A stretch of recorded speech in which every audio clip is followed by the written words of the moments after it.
নিজের উপার্জিত টাকা দিয়ে পিতার নামে সম্পদ ক্রয় করলে সেই সম্পদের অংশীদার অন্যান্য ভাই বোন হবে কিনা? আপনার টাকা দিয়া জমি কিনছেন বাপের নামে, এখন ভাগ সব ভাই বোন চায়।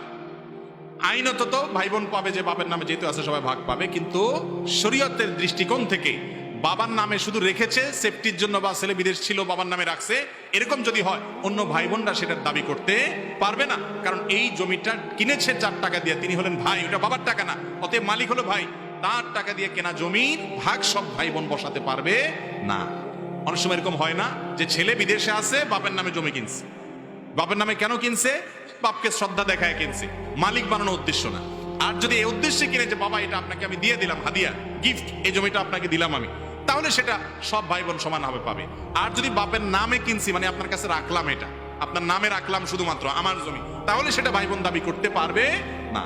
কোনো ছেলে বিদেশ গেছে, বাবার থেকে টাকা নিয়ে গেছে, তাহলে সেটা বাবাকে তিনি অবশ্যই ফেরত দিবেন, সেটা আরেক জিনিস। কিন্তু তার উপার্জন করা টাকা দিয়ে বাবার নামে মায়ের নামে জমি কিনলে সেটা অন্য সন্তানরা ভাগ বসাবেন না, জায়েজ নাই তাদের।